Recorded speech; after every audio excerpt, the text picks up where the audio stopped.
नाज़रीन आदाब, आप सभी का इस्तकबाल है मुनसिफ टीवी के ख़ास प्रोग्राम हेल्थ और हम में, जहां हम बात करते हैं सेहत के रिलेटेड टॉपिक्स पर सिंपल एंड इजी लैंग्वेज में, ताकि आप और आपके प्यारे हेल्दी ज़िंदगी गुजार सके।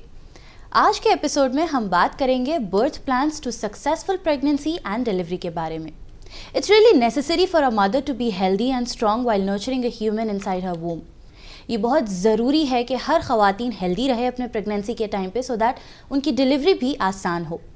इस टॉपिक पर आज हमारे साथ बात करने स्टूडियो में मौजूद है Rainbow Children's Hospital, Banjara Hills and Attapur, Hyderabad की consultant obstetrics and gynaecologist doctor Keerthi Reddy. Ma'am, बहुत बहुत स्वागत है आपका हमारे शो में। कैसे हैं आप? फाइन, सलाम वालेकुम सारे मुनसिफ टीवी व्यूअर्स के लिए। I hope this message helps you all and you can ask me whatever questions you feel like. जी, उम्मीद करते हैं कि हमारे व्यूअर्स के लिए ये एक बहुत ही शानदार एपिसोड होगा एंड ऑल्सो इन्फॉर्मेटिव भी। तो सबसे पहले शो का आगाज़ हम इसी सवाल से करते हैं कि प्रेगनेंसी जब एक औरत को कंफर्म होती है तो एक औरत के लिए कौन से ऐसे ज़रूरी कदम उठाने चाहिए उनको, ताकि माँ और बच्चा दोनों स्वस्थ और हेल्दी रह सके। जब भी आपके घर में खुशखबरी आने वाली है, पहली दफ़ा जब आप चेक करते हो घर पे, दो प्रेगनेंसी किट पे जो 2 लाइन देखते हैं, तब आप आके पहले डॉक्टर से कंसल्ट होना चाहिए। पहले जान लो क्या कर सकते, क्या नहीं कर सकते, क्या खा सकते, क्या नहीं खा सकते, और आके आपके पहले आप आपके डॉक्टर को पहले चूज़ करो। आप आपके कंफर्टनेस, आपके जो जहन में जो डाउट्स है, जो एंग्जाइटी है, कैसे जाने वाला है, ये पहली बारी है, दूसरी बारी है, सब आप दिल खोल के आपके डॉक्टर से पहले इन डिटेल बात करना। उसके बाद जो जो खाने की चीज़ें है, जो जो सप्लीमेंट ज़रूरत है जो प्रेगनेंसी में, खाली प्रेगनेंसी में ही नहीं, डिलीवरी के बाद भी जो सप्लीमेंट्स आपको लेने पड़ेंगे, कब तक लेने पड़ेंगे, जितने महीने, वो सब आप जान लेना। रूटीन ब्लड टेस्ट जो रहते हैं प्रेगनेंसी में, जैसे थायराइड, हीमोग्लोबिन, शुगर का टेस्ट, रूटीन बॉडी चेकअप, वो करवाना आप। और फिर कितने स्कैन्स क्या रहते हैं उसका जानकारी आप लेना चाहिए।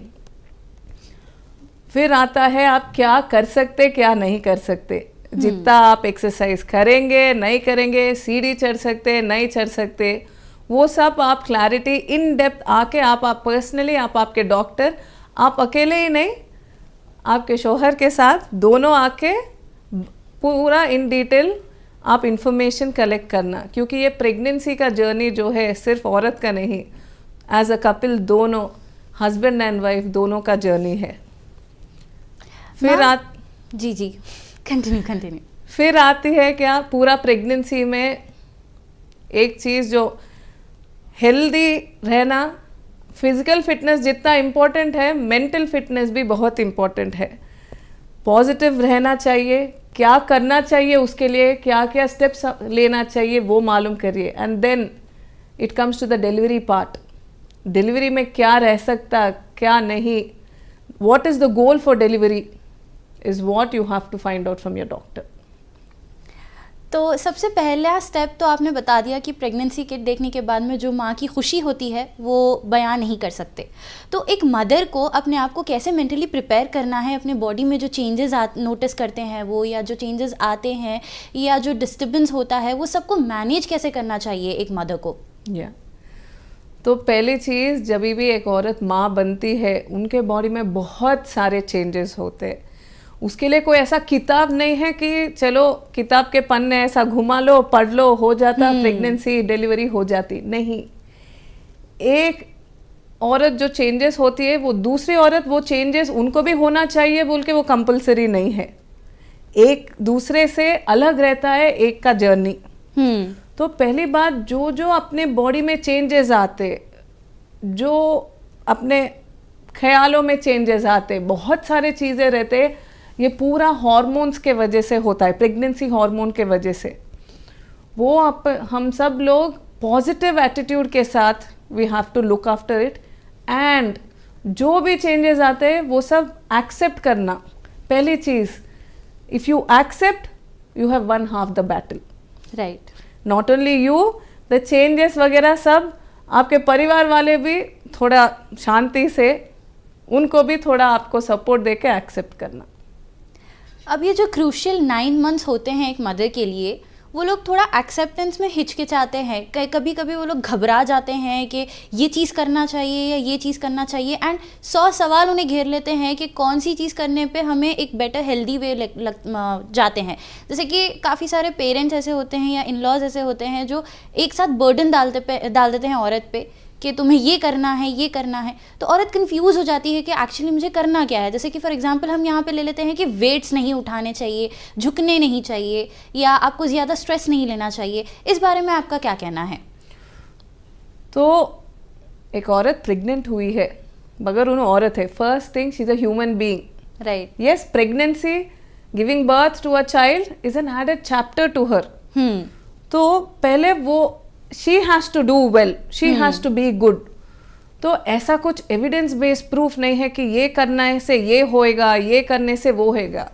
अगर आपका प्रेगनेंसी में कुछ कॉम्प्लिकेशंस नहीं है, कॉम्प्लिकेशंस माने अगर ब्लीडिंग, स्पॉटिंग, पेन वैसा कुछ नहीं, साफी से प्रेगनेंसी जा रही है, then I feel you are good to do anything and everything. जो आप पहले करते थे वही आप कंटिन्यू करो करने में, उसमें कुछ रुकावट डालने की जरूरत नहीं है। कुछ नयापन करने से पहले एकदम से जाके नहीं खेरिए, पहले देखिए थोड़ा समय, लाइक 5 minutes और 10 minutes, start out with some new activity. अगर आपका बॉडी उसको टॉलरेट कर रहा है, if your body says it's okay and fine, then absolutely you should be okay with it. पहला स्पेशली फैमिली साइड, बहुत सारे रेस्ट्रिक्शंस रहते हैं कि ये खाना में या ये करने में या ये नहीं करना चाहिए। तो what I feel is definitely आपका मेंटल बैलेंस रखने के लिए थोड़ी फैमिली की सुनो, थोड़ी डॉक्टर की सुनो, 60% अपनी सुनो। What ever you feel good at heart, do that and you will have a very safe pregnancy. And when I say that, आपका दायरा आपको मालूम है, आपके लिमिटेशंस आपको मालूम है। कुछ भी करने से आपके स्ट्रेस और स्ट्रेन का वो दायरा है वो क्रॉस नहीं होना चाहिए। इसी बीच हमारे साथ एक कॉलर जुड़े हैं, आइए उनसे बात करते हैं। जी अस्सलाम वालेकुम। वालेकुम अस्सलाम। क्या नाम है आपका? जी मेरा नाम मोहम्मद अकबर है। जी बोलिए, क्या सवाल है आपका? मेरा सवाल ये था, अभी मेरी उम्र 24 है, तो अभी मैं कौन सी एज में अगर शादी करूं तो वो हेल्दी बच्चे हो सकते? आपकी उम्र 24 है, आप अभी भी कर सकते हैं शादी, उसमें क्या है? हाँ? मतलब अभी तो सेटल नहीं हुआ ना मैं। हाँ, तो आप टेंशन क्यों ले रहे हैं? आप 24 हो ना, 30 तक आप रख सकते हैं। वुमेन के एज लिमिट पे एक दायरा रहता है, मैन के एज लिमिट में थोड़ा फ्लेक्सिबिलिटी हो सकता है, ज्यादा भी नहीं बोल सकती। अगर आप अभी जो कॉम्प्लिकेशंस देखने को मिल रहे हैं बिकॉज ऑफ स्मोकिंग, अल्कोहल, ये पूरे लाइफस्टाइल मॉडिफिकेशंस है। ऐसा नहीं कि अभी 24 साल हो जो आप कर सकते हैं और फिर 30 साल लगने पे ये अगर मैं कम करूंगा तो तब मेरा क्या हेल्दी हो जाएगा, ऐसा कुछ नहीं। ये हमेशा एक मॉडरेट चीज या नहीं करने की चीज़ है। अगर आप एक इंडिविजुअल में अगर कर सकते, वेल ये आउट ऑफ टॉपिक हो गए थे हम, but back of the topic अगर हम बात करें फीमेल प्रेगनेंसी के बारे में, तो जो लेबर पेन एक औरत झेलती है, तो वो लेबर पेन के लिए उसे मेंटली कैसे प्रिपेयर होना चाहिए? यानी कि जो पोस्टपार्टम ब्लूज से वो गुजरती है या एंग्जाइटी इश्यूज से वो गुजरती है, कैसे मेंटली उनको प्रिपेयर होना है, एंड ये कैसे हेल्प करता है उनके 9 मंथ्स की जर्नी के लिए? तो पूरे प्रेगनेंसी के दौरान पॉजिटिव रहना बहुत ज़रूरी है, पॉजिटिव थॉट्स रहना चाहिए, एनवायरनमेंट पूरा पॉजिटिव रहना चाहिए। इसमें पूरा सबसे ज़्यादा रोल प्ले करता है एक हस्बैंड का और एक फैमिली का, नॉट जस्ट हस्बैंड। उनको एक बहुत पॉजिटिव एनवायरनमेंट में रखना चाहिए और बेसिकली उनको जो चीज़ करने में खुशी है वो करनी चाहिए तब उन्होंने प्रेगनेंसी को भी एंजॉय कर सकते। पूरा 9 मंथ्स का जर्नी चले ही जाएगा, डिलीवरी भी आएगी, डिलीवरी भी हो जाएगा। उसके बाद क्या करते हैं यूजुअली हम लोग, बच्चा आने के वो मोह में, वो खुशी में इंटरेस्ट वगैरह शायद बच्चों पर थोड़ा ज़्यादा 10-20% ज़्यादा शिफ्ट हो जाएगा। जो 9 मंथ्स का क्या बोलते हैं, 9 मंथ्स का जो अटेंशन जो अपन माँ को देते हैं, सडनली आफ्टर डिलीवरी वो अटेंशन शिफ्ट हो जाता है बच्चे पे, विच इज़ गुड। बच्चे को भी अटेंशन देना, बट वहाँ पे एक चूक हो जाती है कि अभी डिलीवरी हो गई ना, तो मदर को थोड़ा केयर में वगैरह में थोड़ा, मैं क्या लापरवाही नहीं बोल सकती, मगर थोड़ा कैजुअल ले लेते। So that casual attitude specially to a post delivery mother is what we have to take it into control. जैसा 9 मंथ्स जर्नी मदर को we shower so much of love and blessings and affection, the same should continue for the mother even post delivery। Specially क्यों बोले तो post delivery बहुत सारे hormones और berthing experience के साथ मदर में there be lot of challenges, physically wise, mentally wise, feeding challenges, and उनको समझ में नहीं आता कैसा फेस करना। So that time, there should be a constant pillar of support from the same family जो 9 महीने उनके ऊपर ऐसा प्यार वगैरह नौछावर करते हैं, या the same should be maintained even after delivery। ज़्यादातर में वहाँ थोड़ी चूक हो जाती है, which I feel shouldn't be done, and continue the same support। Right। So that time the mother feels बहुत protected, like how we give the same protective environment to the baby, the same environment should be created for the mother। उनको वो social security, that protected environment we should provide, and इससे she'll have a very smooth sailing journey। Right। So it's really necessary for a mother to have a healthy surrounding so that उनका mental state भी बहुत अच्छा रहे। तो ये बहुत ही एक important point है हर किसी के लिए। अब आगे बढ़ते हैं nutrient supplements पे। तो जो ट्राइमेस्टर पे हर न्यूट्रिएंट्स जो मदर को सप्लाई होते हैं या प्रिस्क्राइब होते हैं, वो कैसे उन्हें कितने मात्रा में देनी चाहिए, एंड ये कैसे उन्हें रिकमेंड करते हैं, ये कैसे हेल्प करती है, आप थोड़ा ये डिटेल में बताइए हमें। तो पहले के 3 महीने में सिर्फ फोलिक एसिड एक वो सप्लीमेंटेशन है जो विटामिन वो एक ही दिया जाता है। क्यों बोले तो it develops in the neuro development of the baby, and that's the only tablet पहले के 3 महीने में। बाकी के कोई ज़रूरत नहीं है, क्योंकि पहले के 3 महीने में मतली और वॉमिटिंग्स वगैरह ज़्यादा होती है। सो ज़्यादा टैबलेट्स देने पे टॉलरेट भी नहीं कर सकते। Okay, the supplements role and all starts from 4 महीने से 4 महीने से 9 महीने तक, जैसे कि iron, calcium, protein intake, vitamin D, ये सब पे गौर फरमा के हम लोग सप्लीमेंट्स देते हैं मदर को। And along with the supplements उनका जो खाने में जो है उनका meal should be a very well balanced meal. जैसा अगर उनका खाने की थाली देखे जाए तो उसमें 2-3 कलर्स देखना बहुत ज़रूरी है। एक तो हरी, एक तो लाल, एक तो पीला। So what I mean by that, हरी चीज़ें लीफी वेजिटेबल्स, लालपन that is grams, pulses, meats, yeah, yellow चीज़ें like the other pulses and everything which you can balance your diet with। एक Indian meal जो होता है that's a very well balanced meal, right। good amount of carbohydrates, proteins, fats, whatever is required, yeah। ज़्यादातर आगे जाके pregnancy में protein oriented diet और food लिया जाए तो माँ की सेहत के लिए अच्छा है, बेबी का ग्रोथ भी सही तरीके से प्रोटीन लेने से होता है। अब जैसे कि आपने अभी मेंशन किया था कि मॉर्निंग सिकनेस जो मदर को होती है एंड डाइट उसमें प्रोटीन 3 कलर्स को मैनेज करना है। अब ये जो डाइट प्लान है इससे हटके भी मदर के जो क्रेविंग्स होते हैं जंक फूड खाने के या खट्टा खाने के या मीठा खाने के, क्या ये हेल्दी है मदर के लिए, balancing their diet with protein and everything? So इसके लिए मैं अलग से जवाब दूंगी कि मदर के जो क्रेविंग्स है वो इग्नोर नहीं कर सकते। या एज आई सेड, दोबारा से कहूंगी कि पहले उन्होंने एक ह्यूमन बीइंग है, right, all right.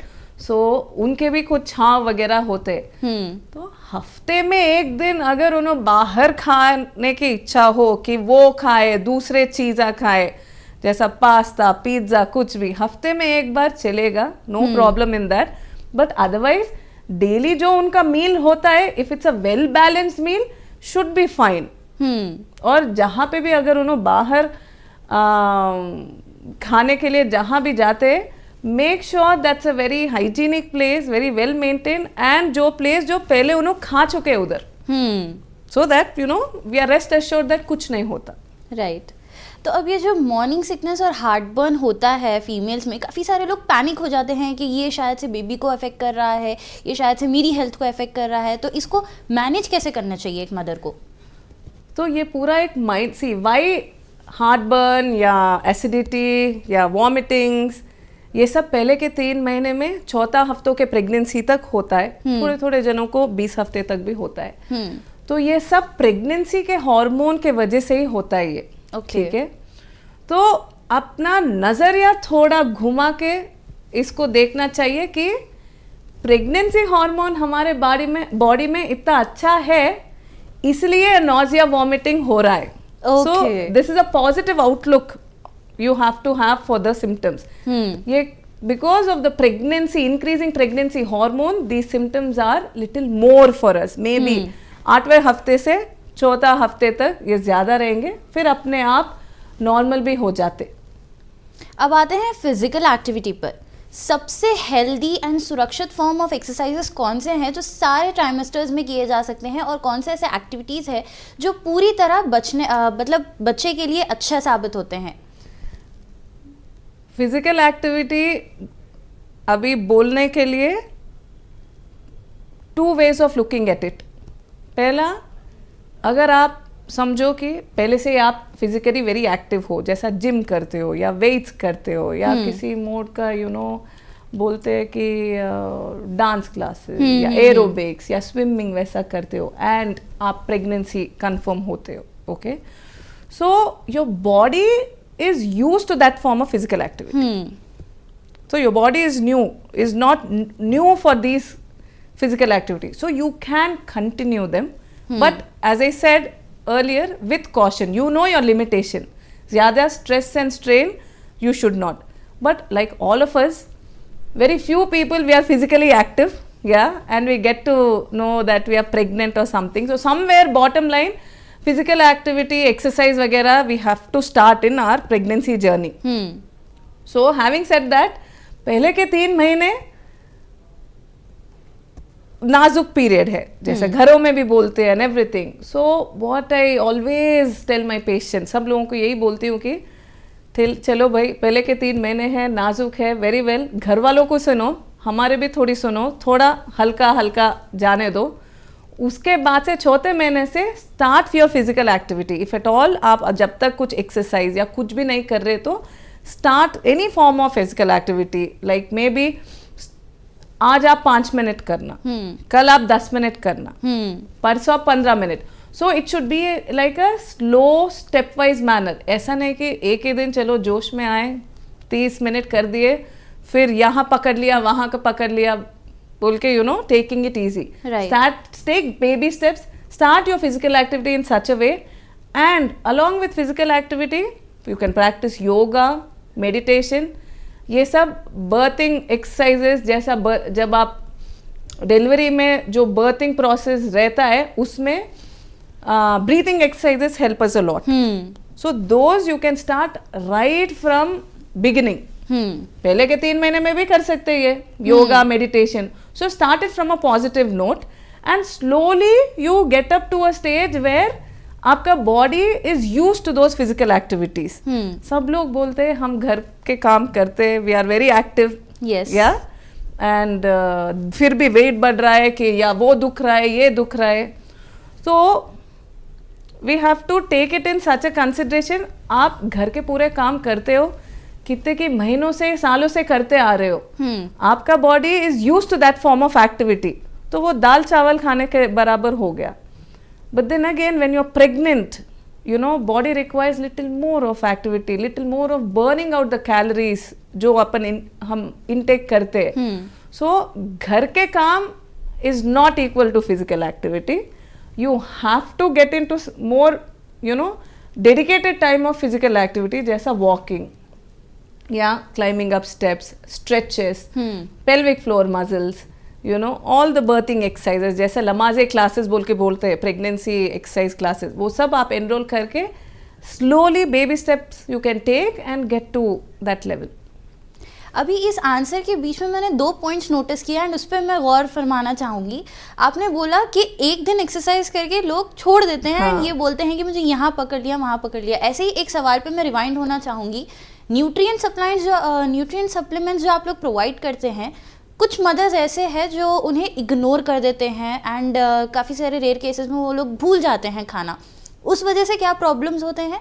And also ये जो आपने पेल्विक फ्लोर एक्सरसाइजेस का बताया था, ये कैसे एक मदर को मेंटली एंड फिजिकली स्ट्रेंथन करते हैं और ये क्यों इतना ज़्यादा ज़रूरी है एक मदर के लिए? Coming to the first point of supplements, थोड़े मदर्स हाँ लापरवाही हो जाती है, भूल जाते हैं, नहीं लेने के लिए. शायद उनकी प्रेगनेंसी जर्नी स्मूथ रही हो, डिलीवरी के बाद यू नो जो उनके अंदर जो न्यूट्रिएंट के स्टोर्स होते हैं वो डिलीवरी तक सपोर्ट करते हैं बॉडी में जो है. डिलीवरी के बाद जो चेंजेस बॉडी में रहते हैं, मे बी उनके अंदर कुछ ज़्यादा चेंजेस होते हैं, you no, like body aches, fatigue, weakness and all. अगर देखा जाए तब उन पूछने पे मालूम पड़ता है कि प्रेगनेंसी में जो आयरन एंड कैल्शियम है वो नहीं लिया जाए. राइट. या सो अगर आप वो नज़रअंदाज करेंगे तो 9 महीने तो निकल जाएंगे, मगर 9 महीने के बाद जो असली स्टोरी होती है आफ्टर डिलीवरी, वहाँ पे you know you will be under lot of you know discomfort, weakness, fatigue and all. So to cash in, to fill up the existing stores, उसके बाद से और 1 साल या 2 साल लगेंगे आपको. So that's why take your supplements on time as we said. And बहुत लोगों की चूक ये होती है कि डिलीवरी का डेट आ गया, चलो हो गई बात, अभी सप्लीमेंट्स को रोक सकते हैं, डिलीवरी पे कॉन्सेंट्रेट करेंगे. नहीं, जिस दिन आपका डिलीवरी होता है उस दिन तक आपके सप्लीमेंट्स लेना. डिलीवरी के बाद भी हम लोग 6 महीने तक या ब्रेस्ट फीडिंग जितने दिन करते हैं माँ, जब तक सप्लीमेंट्स देते वो सब यू हैव टू कंटिन्यू. यानी चाहे आपकी फर्स्ट प्रेगनेंसी हो, सेकंड या थर्ड, इररेस्पेक्टिव ऑफ इट, आपको सप्लीमेंट्स लेने ही लेने हैं. डेफिनेटली. आप ये रीजन नहीं दे सकते कि ये मेरा थर्ड प्रेगनेंसी है या सेकंड प्रेगनेंसी ऑलरेडी पहले ली थी, अभी क्यों ली हूँ, ये एक्सक्यूज नहीं चलेगा यहाँ पे. No. Okay, so that's very clear to our viewers I guess. अब बढ़ते हैं फैमिली सपोर्ट पे.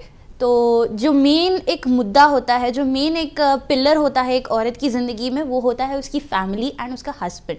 तो इनका क्या रोल है इन दोज 9 months? कैसे अपनी वाइफ रहने दीजिए आप, या डॉटर रहने दीजिए, या डॉटर इन लॉ रहने दीजिए, कैसे उन्हें mentally and physically help out करना है, एंड कैसे फैमिली एक रोल प्ले करती है in this 9 months of journey?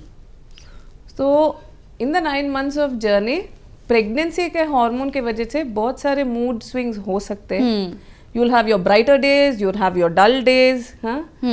तो जिस दिन ब्राइट होता है, माँ will be very fine, you know, she'll be fine, baby also will be fine inside. Yeah, yes, not that low days pe baby will not be fine, then also baby will be fine inside, but just that mother will have that low feeling, so she will voice out her feeling. और आप उनके चेहरे देखते ही you know आप पहचान सकते हो कि क्या है, कुछ आज शायद इनका दिन अच्छा नहीं है वगैरह. That time you know she'll reach out only to the spouse first. Yes. Okay, then comes the extended family.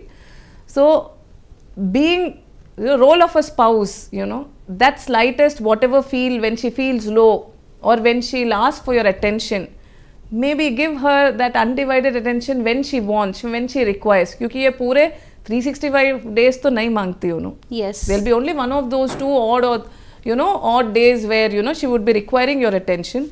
So pay attention, maybe you know just sit down with her, speak with her, let her open up, you know, if she's having any concerns or anything. And by speaking is a therapy. So if you let her speak and silently you hear to her, that's the best thing for her. and then the extended family is there to support her all throughout, whichever way, whatever way. The husband will guide the extended family to support her.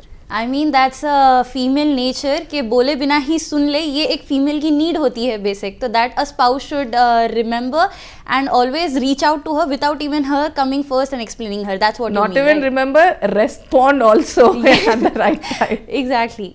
अब response की बात अब जब आ गई है, तो एक partner का जब लेबर पेन एक औरत फील करती है when she is about to deliver the baby, एक स्पाउस का उसमें क्या रोल होता है and how he should you know address that pain and how he should comfort that lady so that she feels कि भाई मेरे साथ एक इंसान ऐसे है जो मुझे सपोर्ट कर रहा है and I will be having a good family in future when this baby will be with me. Yeah. So especially, you know, the strongest pillar of support comes in the finale of the pregnancy, that is the delivery. Yes. So the birthing partner, I would say, okay, Yes. not just husband, I would say birthing partner. So birthing partner can be husband, mother, sister, friend, they're confident, whomever they want to choose, yeah. So that birthing partner should feel like, and it is like that they are coming to a battlefield. Yes. Nothing less than a battlefield. Labor pains are, you know, it's a different phase for a mother, you know, in her life to face it once or twice. Yeah. So in that phase, the birthing partner should be with such kind of support that, you know, that strength, that positiveness, that thing that she can do it, and she's not alone in the journey. Yes. You know, she has a support in the journey should be voiced out by the birthing partner. सब लोग चुप रहते हैं, you know, in silence everything is done. Definitely silence also works well, but the job is done only 50%.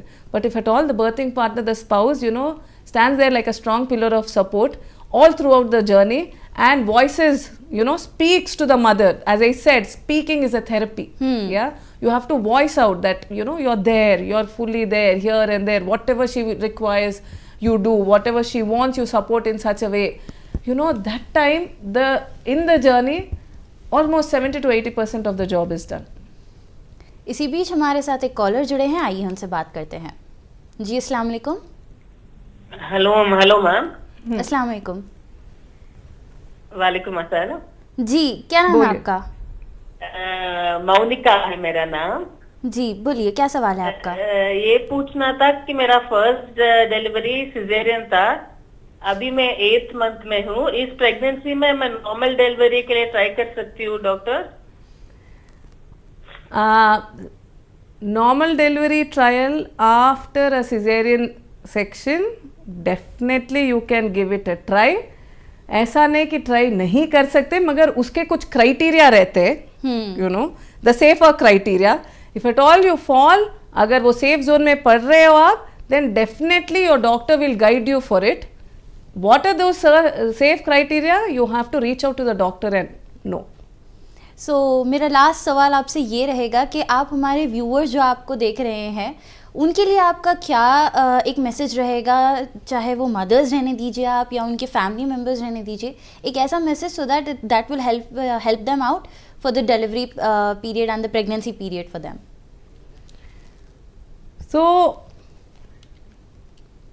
So as such, pregnancy, birthing and post delivery, you know, more than the doctor, the family, you know, age old, they'll keep telling everything. Yeah. So face it with a bold face, with confidence. ऐसा कोई डरने की चीज नहीं है. जो लगता है कि ज़हन में कि पहली बार माँ बनी हूँ, पहली बार प्रेगनेंसी है, पहली बार डिलीवरी, सब पहली बार ही होता है. Okay. Face it with confidence, face it with the strength. Yeah, definitely your family and your spouse, everybody are there. Along with them, most importantly, your chosen doctor is there with you. Yes. Yeah, to give you, support you with all that positiveness, and she'll sail you through the journey. So have the confidence in the doctor, have the confidence in your birthing partner. You will definitely have a very smooth sailing and a safe delivery. Thank you so much doctor साहिबा आपका हमारे साथ जुड़ने के लिए. It was really pleasant meeting you and having this discussion about this very sensitive topic but yet very helpful.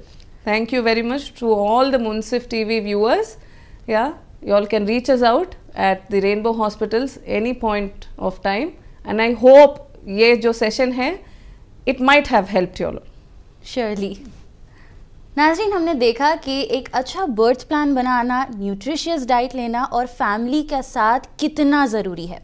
Physical activity और mental preparedness भी उतना ही इम्पॉर्टेंट है. याद रखिए, हर प्रेगनेंसी ख़ास होती है और जानकारी ही आपका सबसे बड़ा सहारा है. उम्मीद है ये डिस्कशन आपकी मदरहुड जर्नी की हेल्दी और मेमोरेबल बनाने में मदद करेगा. मिलते हैं अगले एपिसोड में एक नए हेल्थ टॉपिक के साथ. तब तक के लिए अपना ख्याल रखिए और बने रहिए मुंसिफ टीवी के साथ.